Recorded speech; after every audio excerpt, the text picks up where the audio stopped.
Allah wujud tidak bertempat. Dari sudut makna betul, memang Allah Ta'ala tak perlu tempat. Allah lebih besar daripada tempat. Sebab tempat tu Allah Ta'ala yang cipta. Tapi ada dalil yang kata Allah di langit. Tapi bila orang mengisbatkan Allah di langit, bukan makna dia nak menempatkan Allah.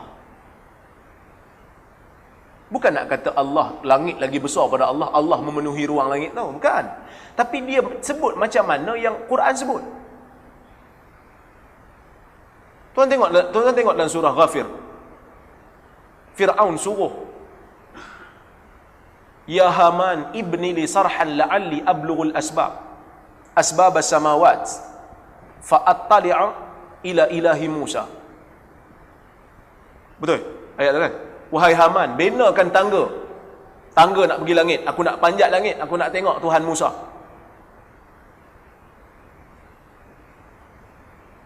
Sebab Musa kata Tuhan dia kat langit.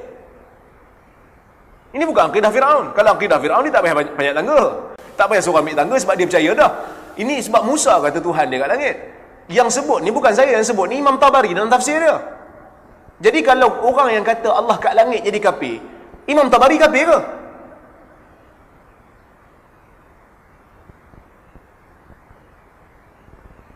Orang yang kata Allah di langit, dia bukan kata Allah Ta'ala bertempat. Dia tak kata. Tapi dia kata macam mana Tuhan kata.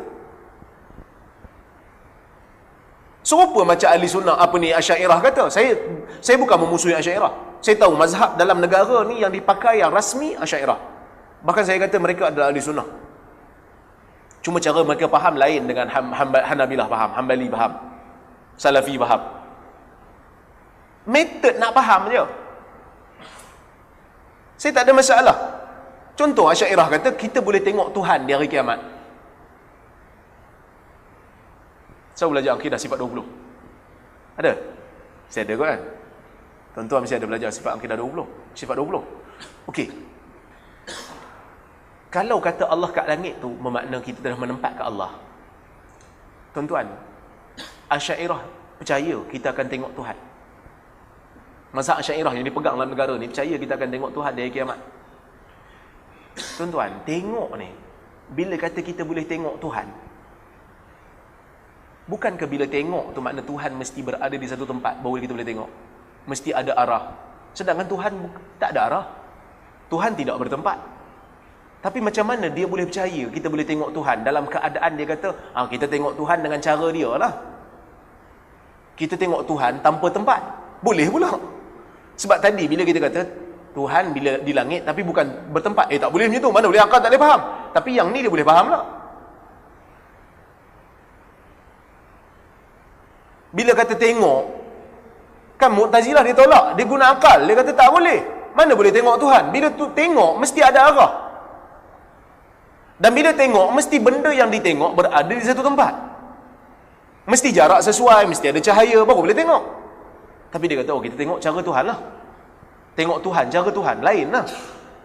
Tuhan tak mesti berada di satu tempat. Kerana Tuhan, Maha Suci Tuhan daripada mengambil sifat tempat. Yang tu boleh pula dia percaya. Macam tu lah Salafi faham. Macam tu lah orang Hanabilah faham. Orang mazhab Hambali faham. Dia kata kami sebut macam mana Tuhan sebut.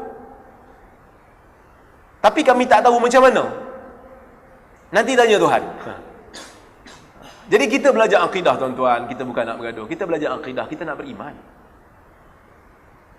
Ada orang dengan Asy'ariyahnya, ada orang dengan Salafiyahnya. Masing-masing ahli sunnah. Kalau orang tanya kita, kita jawab pandangan yang kita rasa tepat. Tapi kita tak sekali-kali menyamakan Allah dengan makhluk. Hasya lillah, mengambil sifat makhluk. Bukan Allah yang bersifat dengan sifat makhluk. Allah tidak bersifat dengan sifat makhluk. Tak ada orang yang sebut Allah macam makhluk. Tak ada. Kalau ada dia kafir, tuan-tuan. Kalau ada dia kafir.